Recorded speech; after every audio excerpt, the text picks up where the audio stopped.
Mga pagbasa ng mga salita ng makapangyarihang Diyos. Ukol sa paghahangad sa katotohanan.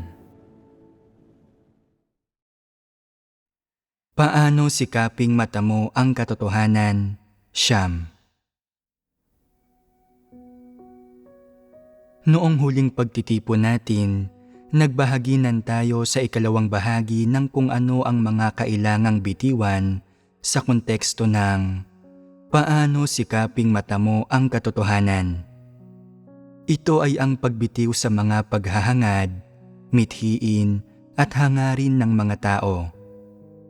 Tungkol sa paksang ito, inilista natin ang 4 na bagay. Una, ang mga hilig at libangan. Pangalawa, ang pag-aasawa. Pangatlo, ang pamilya. At pang-4, ang propesyon. Noong huli, nagbahaginan tayo tungkol sa mga hilig at libangan. Isa sa mga elemento ng pagbitiw sa mga paghahangad, mithiin at hangarin ng mga tao ay ang mga paghahangad, mithiin at hangarin na nabubuo dahil sa mga hilig at libangan. Pagkatapos makinig sa aking pagbabahagi, may tamang saloobin at perspektiba na ba ang lahat tungkol sa mga hilig at libangan? Ang layunin natin sa pagbabahaginan ay ang bumitiw sa mga paghahangad, mithiin at hangarin na nabubuo dahil sa mga hilig at libangan. Ngunit upang mabitiwan ang mga ito, kailangan mo munang maunawaan kung ano ang mga hilig at libangan. At pagkatapos ay maunawaan kung paano mo dapat ituring ang mga ito at paano mo dapat bitiwan ang mga paghahangad, mithiin at hangarin na nabubuo dahil sa mga hilig at libangan. Hindi mahalaga kung nagbabahaginan tayo tungkol sa positibo o negatibo. Sa madaling salita, ang layon ay ang ipaunawa sa mga tao kung ano ang mga hilig at libangan, at pagkatapos ay ituring at gamitin ang mga ito ng wasto, bigyan ang mga ito ng tamang espasyo o halaga sa pag-iral, at kasabay nito, bigyang kakayahan ang mga tao na bitiwan ang mga paghahangad, hangarin at mithiing hindi tama, hindi nararapat, na hindi nila dapat taglayin na nakaka-impluwensya sa kanilang pananampalataya sa Diyos at sa paggampan ng kanilang tungkulin. Masasabing ang mga paghahangad, mithiin at hangarin na nabubuo mula sa iyong mga hilig at libangan ay makaka-impluwensya sa iyong buhay, pananatiling buhay, at sa iyong pananaw sa pananatiling buhay. Siyempre, magkakaroon ang mga ito ng mas malaking impluwensya sa landas na iyong tatahakin at sa iyong tungkulin at misyon sa buhay na ito. Kaya, mula sa isang pasibong perspektiba, ang mga paghahangad, mithiin at hangarin na idinudulot ng mga hilig at libangan sa mga tao ay hindi ang mga layon na hinahangad nila o ang direksyon na kanilang hinahangad. Lalong hindi ang mga ito ang pananaw sa buhay at mga prinsipyong dapat nilang itatag sa buhay na ito. Sa pamamagitan ng pagbabahagi sa kung ano ang mga hilig at libangan, sinasabi ko sa mga tao kung paano wastong kilalanin at tratuhin ang mga ito, at pagkatapos ay ipinapaalam ko sa kanila kung ang kanilang mga paghahangad, mithiin at hangarin ay tama o hindi mula sa perspektiba ng impluwensya ng mga hilig at libangan.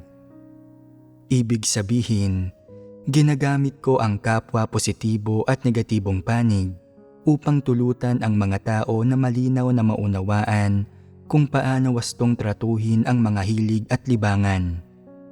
Sa isang banda, kung ang isang tao ay may tamang kaalaman at tumpak na pag-unawa sa mga hilig at libangan at nagagawa nilang ituring ang mga ito ng tumpak, kung gayon, talagang binibitiwan din nila ang mga mithiin at hangarin na nabubuo mula sa mga hilig at libangan. Kapag mayroon ka ng tamang pagkaunawa sa mga hilig at libangan, Ang mga paraan at gawin ng pagtrato mo sa mga ito ay magiging tama at relatibong naaayon sa mga prinsipyo at sa mga hinihingi ng Diyos sa tao. Sa ganitong paraan, magagawa mong bitiwan ang mga paghahangad, mithiin, at hangarin na nabubuo mula sa mga hilig at libangan sa isang positibong paraan. Dagdag pa, tinutulutan ka rin ng pagbabahagi ng ito na makita ng malinaw ang iba't ibang masamang impluwensya na dala ng mga paghahangad, mithiin at hangarin na nabubuo mula sa mga hilig at libangan, o ang salungat, negatibong impluwensyang idinudulot ng mga ito na siya namang nagtutulot sa iyo na aktibong bitiwan itong mga hindi nararapat na mga paghahangad, mithiin at hangarin. Pagkatapos ng ating pagbabahaginan sa lahat ng ito, hindi ba't may ilan na magsasabing, ang iba't ibang klase ng tao sa mundong ito ay may iba't ibang hilig at libangan, at ang kanilang individual na mga hilig at libangan ay nagdudulot ng iba't ibang paghahangad, mithiin at hangarin.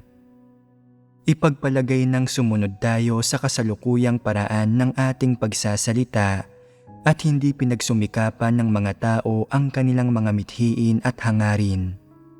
Umunlad kaya ang mundong ito?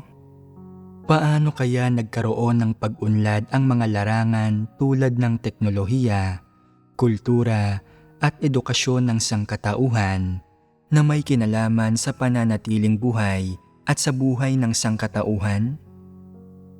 Matatamasa pa kaya ng sangkatauhan ang kanilang kasalukuyang pamumuhay?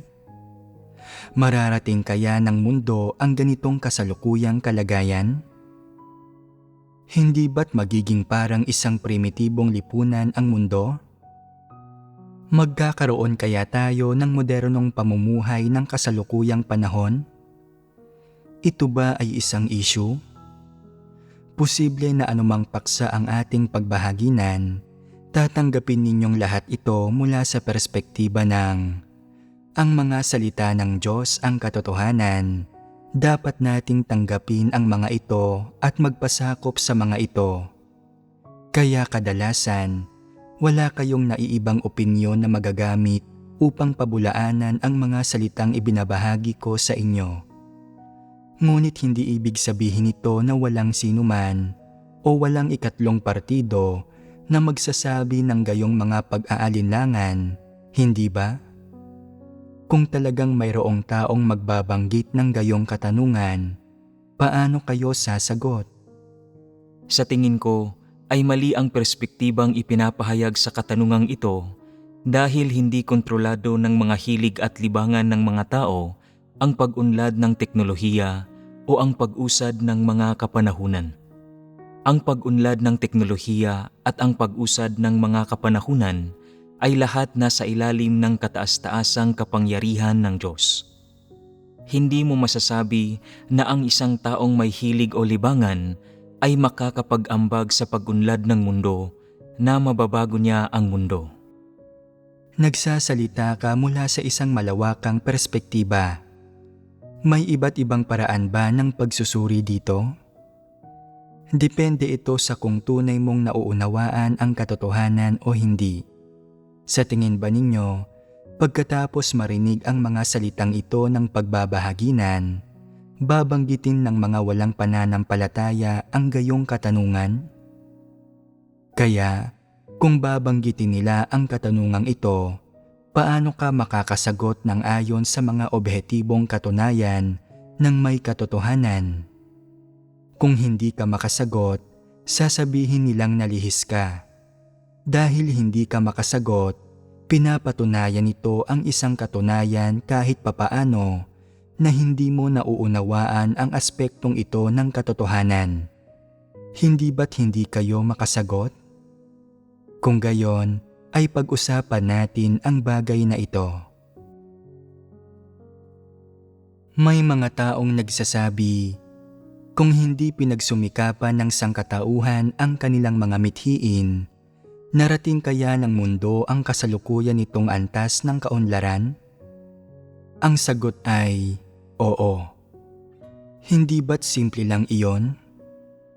Ano ang pinakasimple, pinakadiretsahang paliwanag sa oo na ito? Iyon ay na kahit pinagsusumikapan ng sangkatauhan ang kanilang mga paghahangad o hindi, wala itong epekto sa mundo dahil ang pag-unlad ng mundo hanggang sa kasalukuyan ay hindi itinaguyod at ginabayan ng mga mithiin ng sangkatauhan. Sa halip, ginagabayan ng lumikha ang sangkatauhan patungo sa kasalukuyan sa ngayon.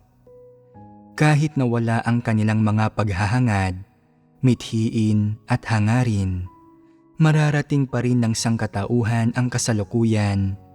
Ngunit kung wala ang pamumuno at kataas-taasang kapangyarihan ng lumikha, hindi nila mararating ito. Angkop ba ang gayong paliwanag?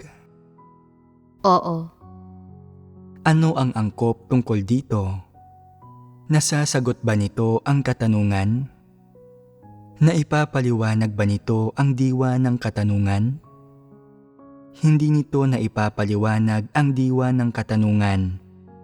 Nasasagot lamang nito ang katanungan sa theoretical na paraan ayon sa matatawag na isang pangitain. Ngunit may isang mas detalyado at mahalagang paliwanag na hindi pa nababanggit. Ano ang detalyadong paliwanag na iyon? Umpisahan muna natin sa simpleng usapan. Sa buong sangkatauhan, ang mga tao ay sumusunod sa kanilang sariling uri. Bawat uri ng tao ay may kanya-kanyang misyon.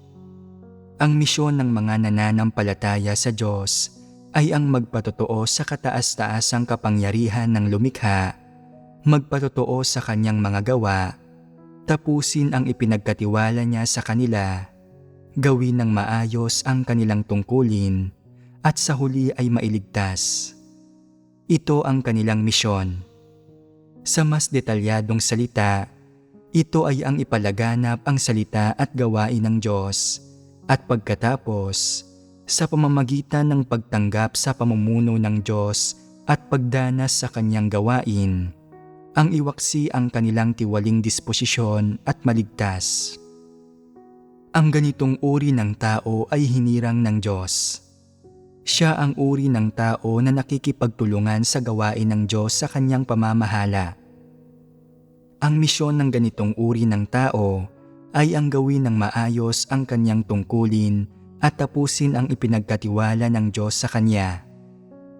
Masasabing ang gayong mga tao ay isang natatanging grupo sa lahat ng sangkatauhan. Ang natatanging grupong ito ng mga tao ay may natatanging misyon sa gawain ng pamamahala ng Diyos sa kanyang 6,000 taon na plano ng pamamahala. Sila ay may natatanging tungkulin at natatanging responsibilidad.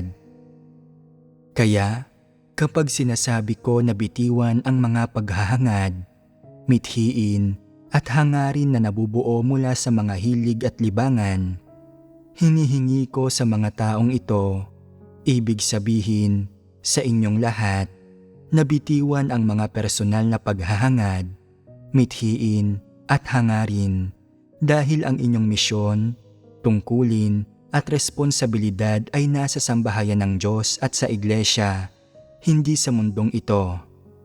Ibig sabihin, lahat kayo ay walang kinalaman sa pag-unlad at pagsulong ng mundong ito o sa anumang kalakaran nito.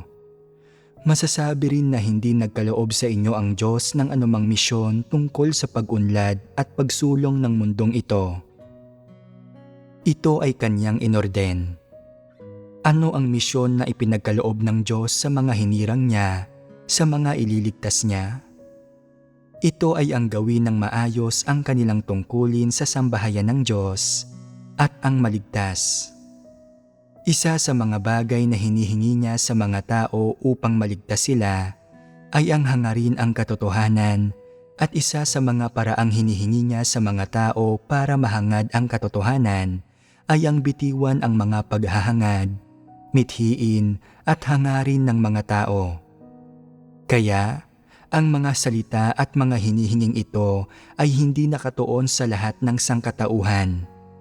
Sa halip, nakatuon ang mga ito sa inyo, sa bawat isa sa mga hinirang ng Diyos at sa lahat ng nagnanais na maligtas. At syempre, nakatuon ang mga ito sa lahat ng may kakayahang gampanan ang kanilang tungkulin sa gawain ng pamamahala ng Diyos para sa kaligtasan ng sangkatauhan. Ano ang papel na nagagampanan ninyo sa gawain ng plano ng pamamahala ng Diyos? Kayo ang mga ililigtas ng Diyos. Kaya, pagdating sa mga ililigtas ng Diyos, ano ang nakapaloob sa pagliligtas na ito? Nakapaloob dito ang pagtanggap sa mga salita ng Diyos, ang kanyang pagkastigo at paghatol, ang kanyang ordinasyon, ang kanyang kataas-taasang kapangyarihan at mga pagsasaayos, pagpapasakop sa lahat ng kanyang salita, pagsunod sa kanyang daan, at sa huli, pagsamba sa kanya at pag-iwas sa kasamaan. Sa paggawa niyon, ikaw ay maliligtas at papasok ka sa susunod na kapanahunan. Ito ang papel na ginagampanan ninyo sa lahat ng sangkatauhan at ito ang natatanging misyong ipinagkaloob ng Diyos sa inyo sa gitna ng lahat ng tao. Siyempre, mula sa inyong perspektiba, ito ay isang espesyal na uri ng responsibilidad at tungkulin na mayroon kayo sa lahat ng sangkatauhan. Ito ay pagsusuri sa isyong ito mula sa perspektiba ng mga hinirang na tao ng Diyos na kanyang pinili. Pangalawa, sa lahat ng sangkatauhan, binigyan ng Diyos ng natatanging misyon ang natatanging grupong ito ng mga tao. Hindi niya kinakailangan na magkaroon ang mga taong ito ng anumang obligasyon o responsibilidad sa pag-unlad at pagsulong ng mundo o sa anumang may kinalaman sa mundo. Maliban sa natatanging grupong ito ng mga tao, nagkaloob ang Diyos ng iba't ibang misyon sa natitirang iba't ibang uri ng tao na hindi niya hinirang, anuman ang kanilang kalikasang diwa. Sa iba't ibang panahon ng sangkatauhan, iba't ibang kapaligirang panlipunan, at sa iba't ibang lahi, gumagampan sila ng iba't ibang papel dahil sa kanilang iba't ibang misyon, pinupunan ang lahat ng larangan ng buhay. Dahil sa iba't ibang papel na inorden ng Diyos na gampanan nila, bawat isa sa kanila ay may kanya-kanyang mga hilig at libangan. Sa ilalim ng mga pangunahing kondisyon ng mga hilig at libangang iyon, nagkakaroon sila ng iba't ibang paghahangad, mithiin at hangarin. Dahil mayroon silang iba't ibang paghahangad, mithiin at hangarin sa iba't ibang panahon at sa iba't ibang kapaligiran sa lipunan, lumilikha ang mundo ng iba't ibang bagong bagay at bagong industriya. Halimbawa, teknolohiya, medisina, negosyo, ekonomiya, at edukasyon o magagaang industriya tulad ng tela at mga gawang kamay, pati na rin ng industriya ng aviation at maritime at iba pa. Sa gayon, ang mga nangungunang personalidad, mahuhusay na individual at mga natatanging tagahanga na lumilitaw sa bawat larangan dahil sa kanilang iba't ibang paghahangad, mithiin at hangarin, ay may sarili nilang mga misyon sa iba't ibang panahon at sa iba't ibang kapaligiran sa lipunan.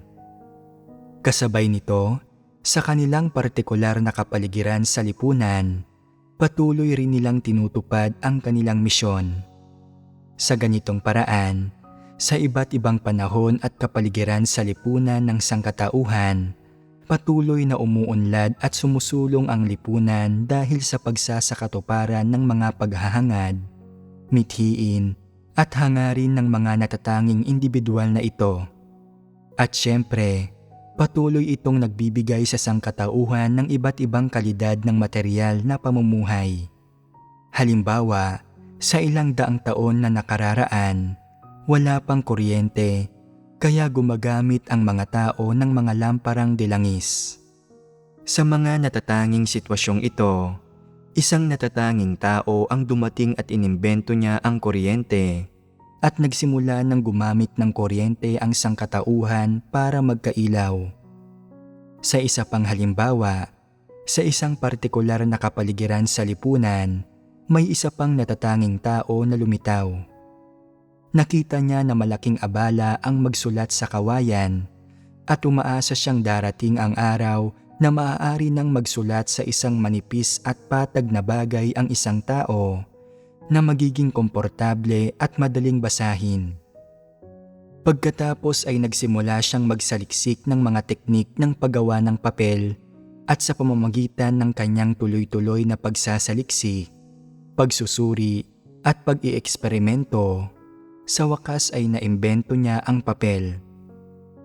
Pagkatapos ay naimbento rin ang makinang desingaw.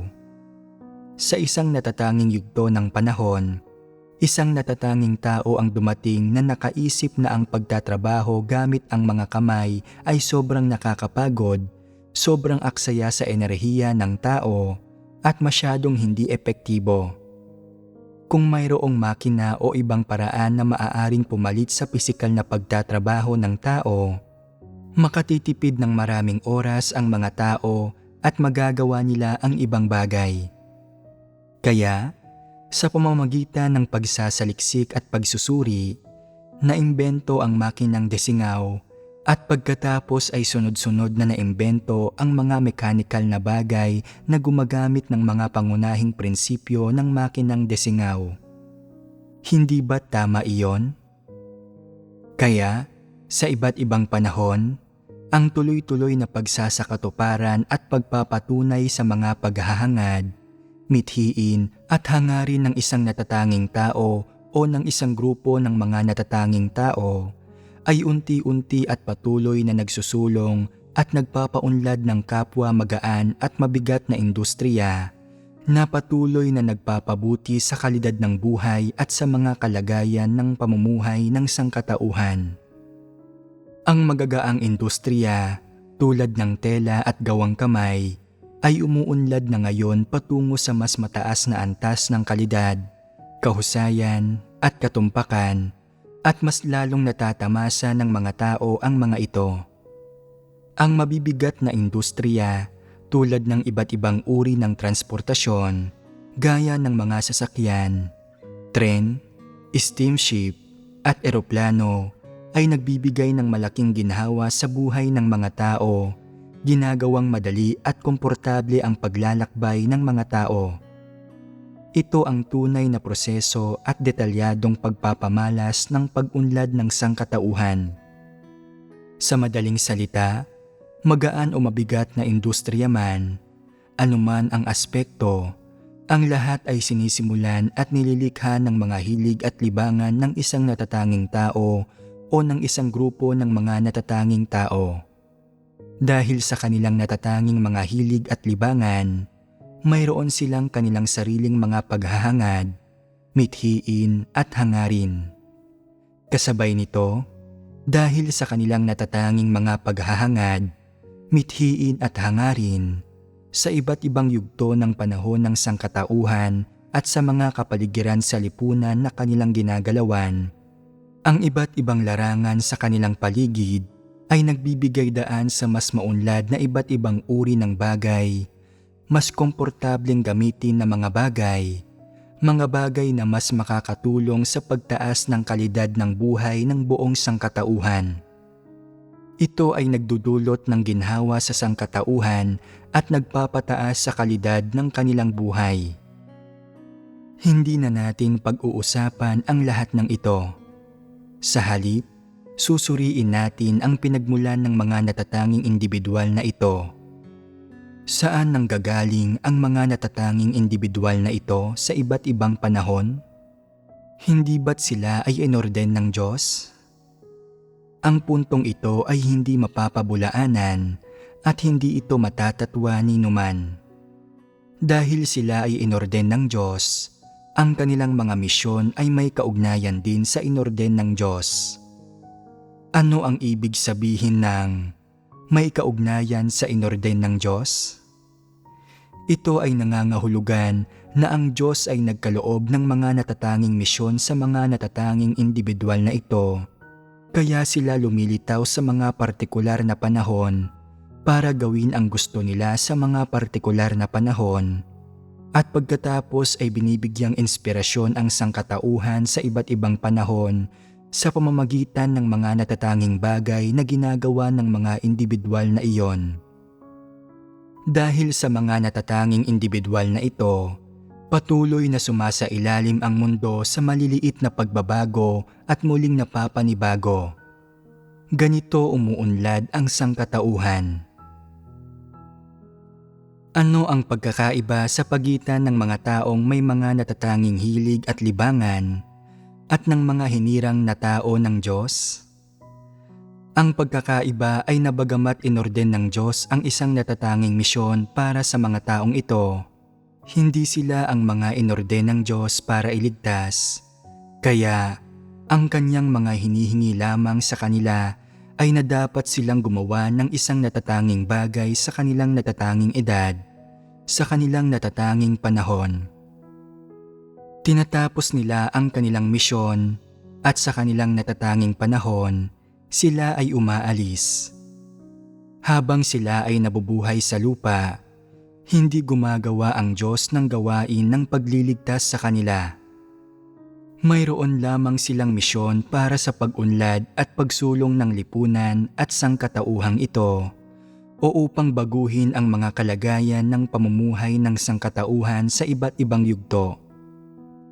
Ganap na wala silang kinalaman sa gawain ng pagliligtas sa sangkatauhan sa plano ng pamamahala ng Diyos, kaya't anuman ang misyon na kanilang natatapos, gaano man kalaki ang kanilang mga kontribusyon sa sangkatauhan o gaano man kalalim ang kanilang impluensya sa sangkatauhan, wala silang kinalaman sa gawain ng Diyos para sa pagliligtas ng sangkatauhan.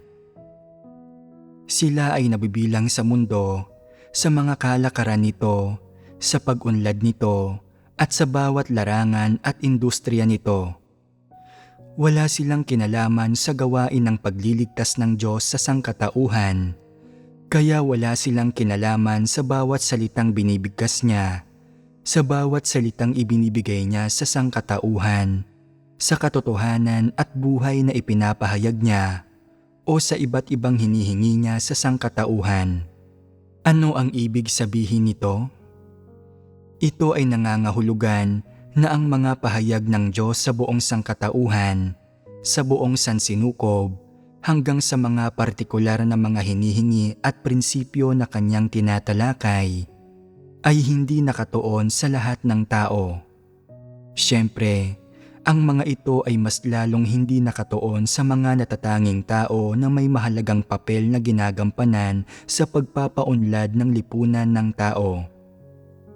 Ang mga salita ng Diyos, ang katotohanan, ang daan at ang buhay ay nakatuon lamang sa mga hinirang niyang tao. Ang isyong ito ay madaling na ipapaliwanag.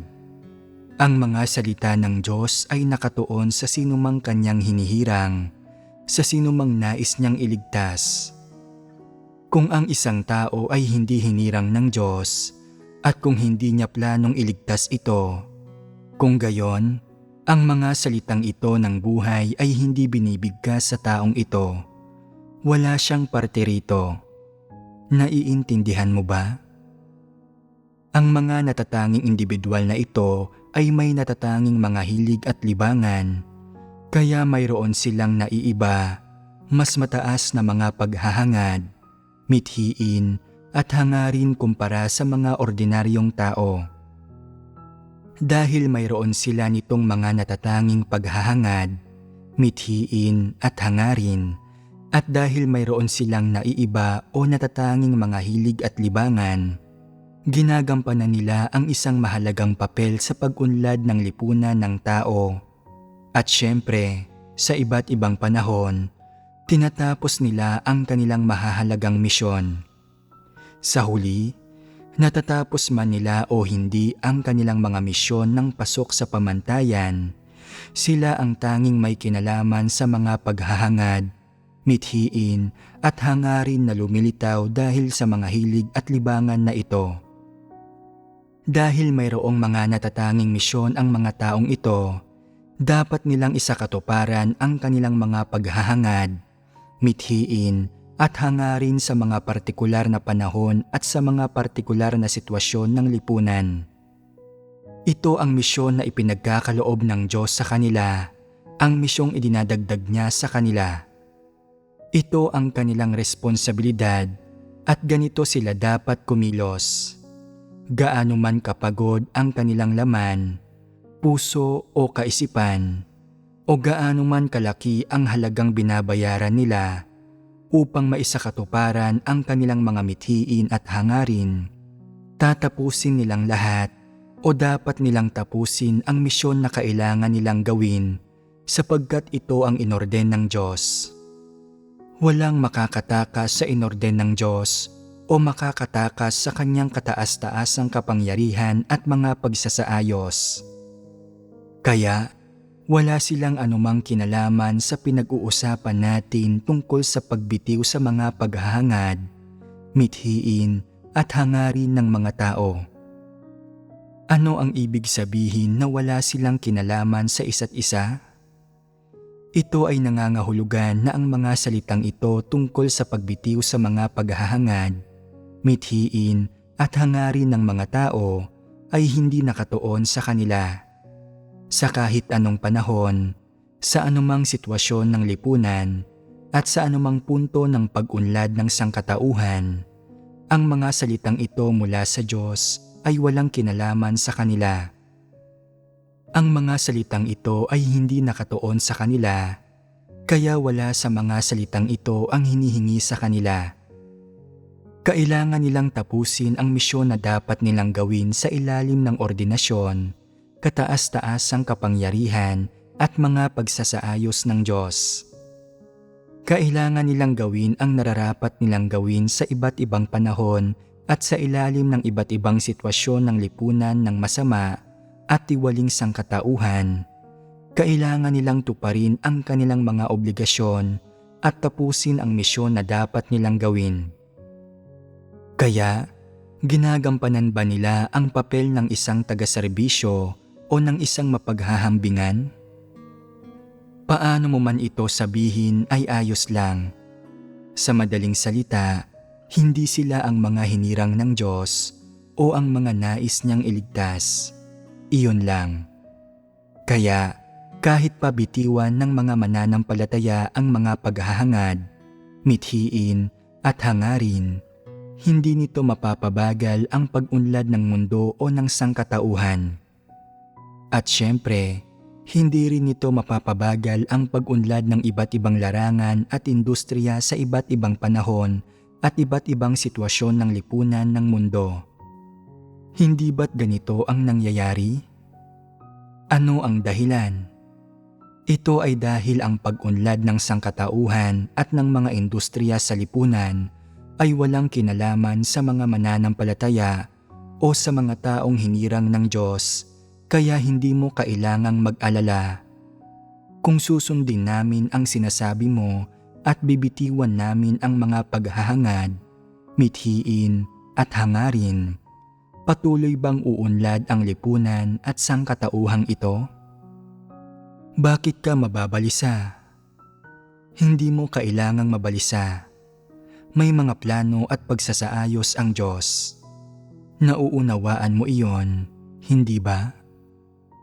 Ang iyong pagkabalisa ay hindi kinakailangan. Ito ay dahil hindi mo nakikita ng malinaw ang mga bagay-bagay at dahil hindi mo nauunawaan ang katotohanan. Ano ang mga paghahangad, mithiin at hangarin na dapat taglayin ng isang mananampalataya sa Diyos?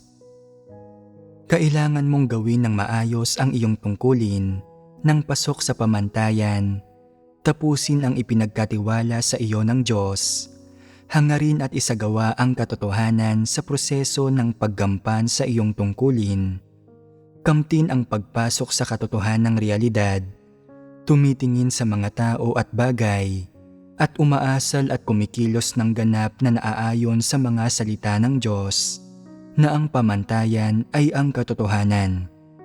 Ito ang mga paghahangad, mithiin at hangarin na dapat mong taglayin. Ang mga makamundong paghahangad, mithiin at hangarin na nagmumula sa mga hilig at libangan ay ang mga bagay na dapat mong bitiwan. Bakit mo kailangang bitiwan ang mga ito? Iba ka sa mga tao sa labas ng iglesia. Hinirang ka ng Diyos, pinili mong hangarin ang katotohanan at nagdesisyon kang sundin ang landas ng paghahangad sa katotohanan. Kaya ang mga layon at direksyon ng iyong buhay ay dapat magkaroon ng pagbabago at dapat mong lubos at ganap na bitiwan ang mga paghahangad, mithiin at hangarin na nagmumula sa mga hilig at libangan. Bakit mo kailangang bitiwan ang mga ito? Sapagkat iyan ay hindi ang daan na dapat mong tahakin. Iyan ang daan ng mga walang pananampalataya, ng mga hindi nananampalataya sa Diyos.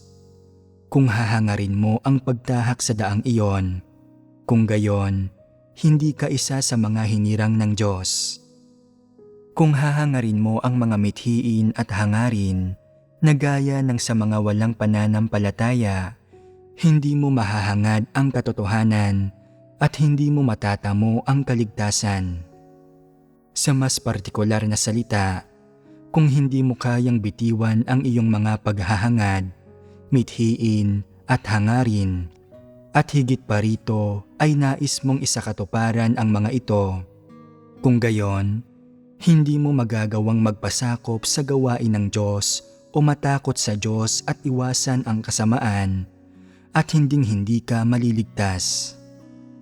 Ano ang ibig sabihin nito? Ang hindi magawang bitiwan ang iyong mga paghahangad, mithiin at hangarin, at higit pa rito ay ang hangarin na maisakatuparan ang mga ito, ay katumbas ng pagtalikod sa iyong paghahangad sa katotohanan, pagtalikod sa kaligtasan, at pagtangging magpasakop sa kataas-taasang kapangyarihan at mga pagsasaayos ng Diyos. Hindi ba't ito ang totoo? Kaya sa huli, tulad lang ito ng sinabi ko. Kung nais mong hangarin ang katotohanan, dapat mo munang bitiwan ang mga paghahangad, mithiin at hangarin na nagmumula sa mga hilig at libangan. Dapat mong bitiwan ang mga ito dahil ang paghahangad sa mga makamundong mithiin at hangarin ay walang kinalaman sa mga taong naghahangad sa katotohanan at kaligtasan. Iyan ay hindi ang landas na dapat mong tahakin o ang layon at direksyon na dapat mong itatag at taglayin sa iyong buhay. Kung madalas mo itong pinaplano at kinakalkula sa iyong puso, pinipiga ang utak mo para pagnilayan at isaalang-alang ito, dapat mo itong bitiwan sa lalong madaling panahon. Hindi mo maaaring tahakin ang dalawang magkaibang landas, ninanais na hangarin ang katotohanan at kamtin ang kaligtasan habang ninanais ding hangarin ang mundo at isakatuparan ang iyong sariling mga mithiin at hangarin. Sa ganitong paraan, bukod sa hindi mo makakamit o maisa sa katuparan ang alinman sa mga ito, dagdag pa rito at ang pinakamahalaga, maaapektuhan nito ang iyong kaligtasan. Sa huli, mapapalampas mo ang gawain ng Diyos sa pagliligtas sa tao, mawawalan ng pinakamagandang pagkakataon sa pagliligtas ng Diyos sa sangkatauhan, at mawawalan ka ng pagkakataong maligtas.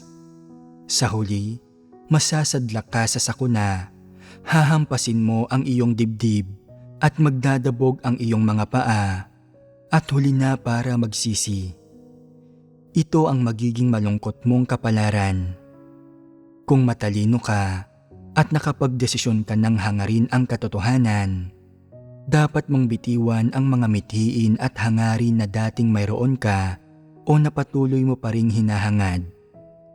Ang mga taong mangmang, hangal, hindi matalino at naguguluhan, ang mga taong ito ay nais na hangarin ang katotohanan at maligtas, ngunit ayaw nilang bitiwan ang kanilang mga makamundong paghahangad, mithiin at hangarin. Gusto nilang matamo ang parehong bagay na ito. Iniisip nila na ang pagkilos ng ganito ay kapakinabangan, na ito ay matalino, ngunit ang totoo, ito ang pinakahangal na paraan ng pagkilos sa lahat. Ang matatalinong tao ay lubusang tatalikuran ang kanilang mga makamundong paghahangad, mithiin at hangarin, at pipiliin nilang hangarin ang katotohanan at maligtas. Gaano man umunlad ang mundo, at anuman ang kalagayan o pag-unlad ng iba't ibang larangan at industriya, walang kinalaman ang mga ito sa iyo. Hayaan mo ang mga nabibilang sa mundo, ang mga dyablo na namumuhay sa lupa, na gawin ang anumang dapat nilang gawin. Ang gagawin natin ay, una, tapusin ang tungkuling dapat nating gawin, at pangalawa, ay tamasahin ang bunga ng kanilang pagtatrabaho. Napakaganda nito. Halimbawa, ang mga computer at ang software na iniimbento nila ay napakalaking tulong sa paggawa mo ng iyong tungkulin at sa iyong pagtatrabaho. Kinukuha at ginagamit mo ito. Ginagamit ito para mapaglingkuran ka. Ginagamit mo ito upang tulungan ka habang tinutupad mo ang iyong tungkulin. Tulungan kang mas mahusay na tapusin ang iyong gawain na nagpapabuti sa pagiging epektibo ng paggawa mo sa iyong tungkulin at nagpapaganda sa mga resulta habang mas nakakatipid ka rin sa oras. Napakaganda nito. Hindi mo na kailangang pigain ang iyong utak sa pagsasaliksik. Paano naimbento ang software na ito? Kanino nanggaling ito? Paano ako dapat magsikap sa paggamit ng software na ito sa teknikal na larangang ito? Walang silbi na pigain ang iyong utak ng ganito. Ang iyong mga kaisipan at enerhiya ay hindi para dito. Hindi mo kailangang i-google ang iyong enerhiya o mga brain cell para sa usaping ito. Hayaan mong mag-ambag ang mga makamundong tao na siyang dapat gumawa nito. Pagkatapos ng kanilang mga kontribusyon, kunin at gamitin natin ito. Napakaganda. Lahat ay handa ng gamitin. Pauna nang isinaayos ng Diyos ang lahat ng bagay, kaya hindi mo na ito kailangang hangarin at sa mga usaping ito, hindi mo kailangang mabalisa o magsumikap. Sa mga usaping ito, hindi mo na kailangang umako ng kahit ano o mag-alala o mabahala sa anumang bagay. Ang kailangan mo lang gawin ay gampanan ng maayos ang iyong tungkulin, hangarin ang katotohanan, kamtin ang pagkaunawa sa katotohanan, at pasukin ang katotohanang realidad. Hindi ba't ito ang pinakatamang landas sa buhay? Nauunawaan na ba ninyo ngayon ang isyu ng paghahangad sa mga mithiin at hangarin?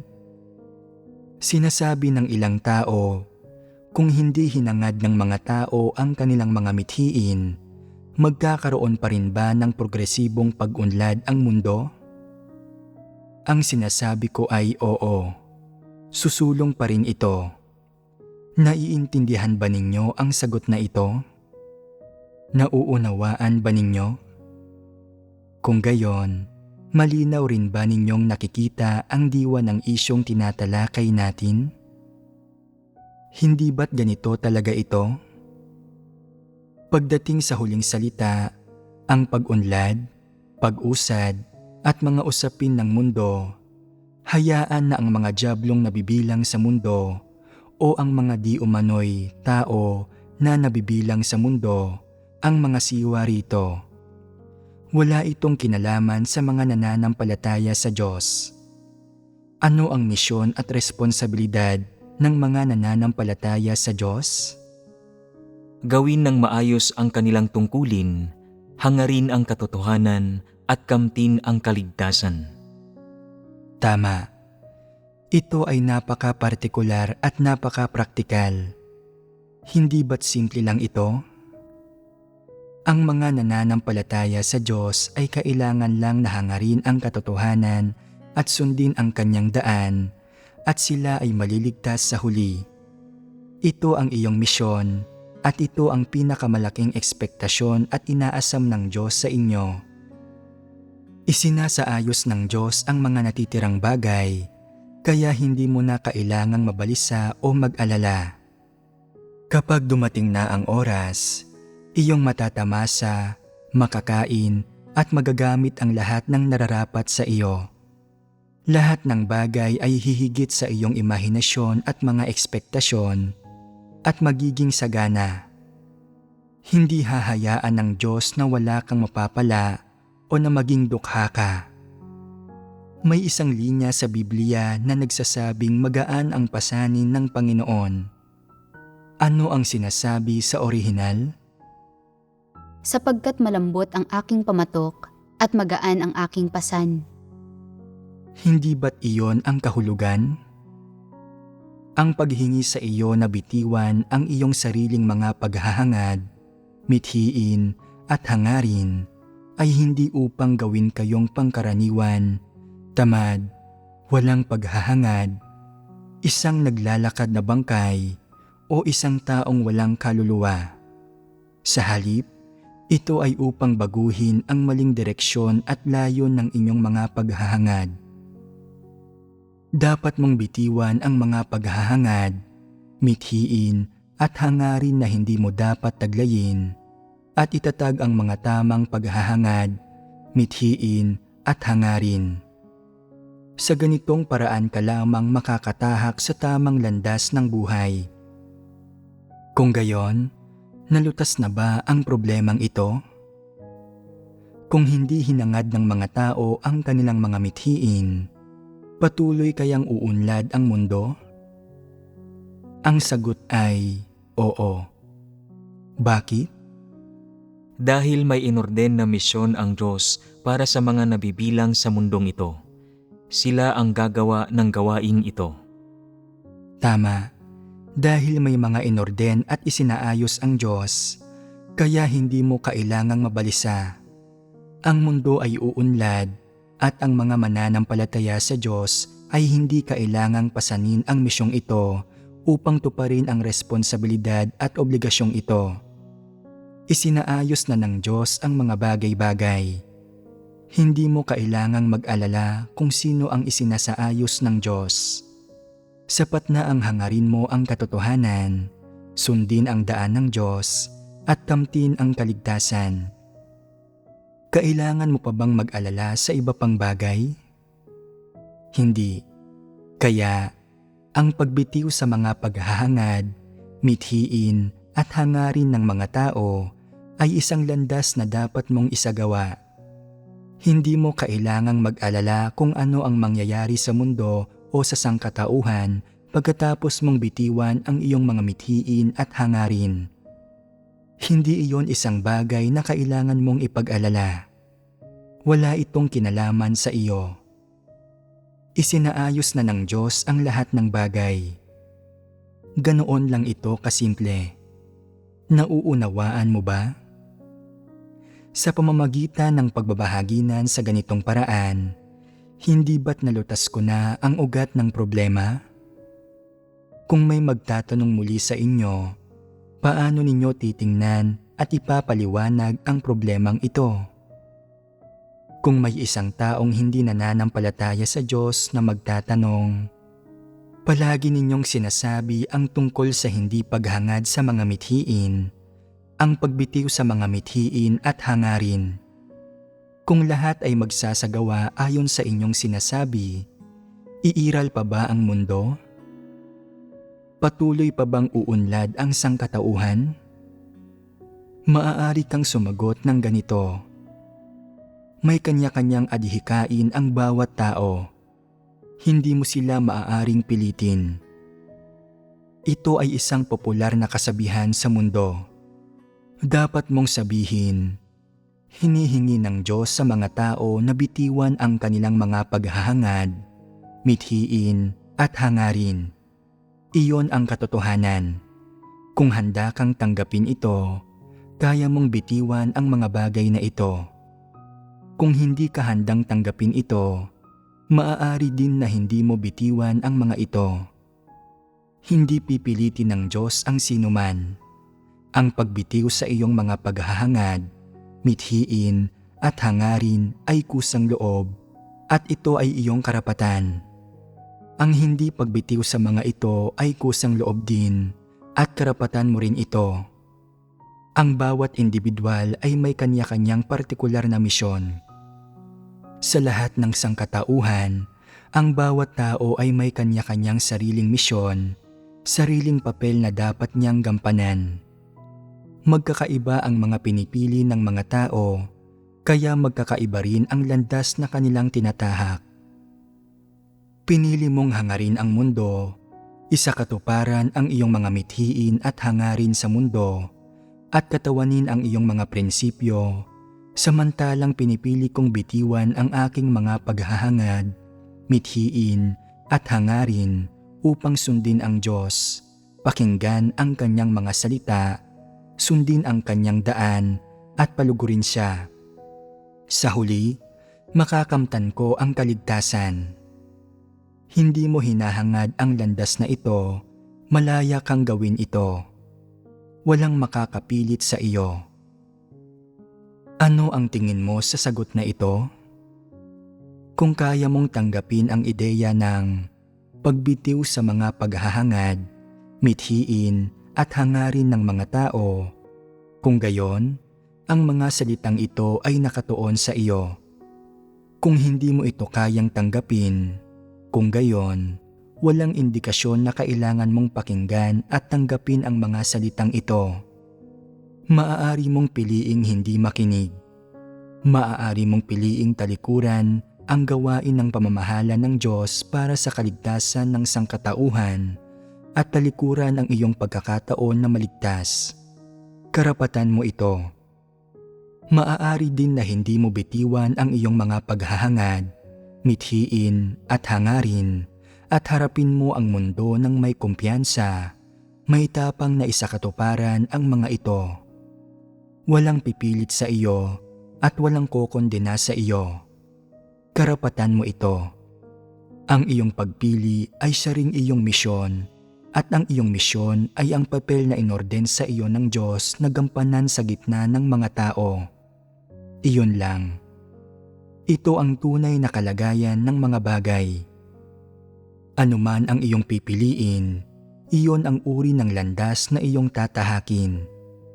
Anumang uri ng landas ang iyong tatahakin, iyon ang papel na gagampanan mo sa gitna ng mga tao. Ganoon lang ito kasimple. Ito ang tunay na kalagayan ng mga bagay. Kaya, ito pa rin ang mga salitang binanggit kanina. May kanya-kanyang adhikain ang bawat tao. Hindi mo sila maaaring pilitin.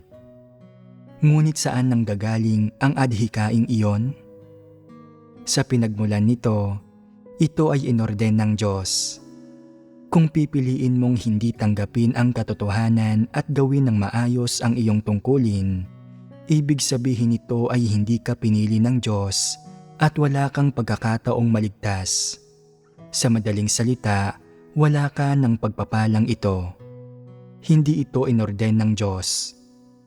Kung hindi ka interesado sa pananampalataya sa Diyos o paghahangad sa katotohanan, kung hindi mo hahangarin ang aspektong ito, wala ka ng pagpapalang ito. Ang mga taong inorden na pumasok sa sambahayan ng Diyos ay handang gawin ang kanilang tungkulin doon. Anuman ang sabihin ng Diyos, makikinig sila. Kung nais niya na bitiwan nila ang kanilang mga paghahangad, mithiin at hangarin, gagawin nila ito.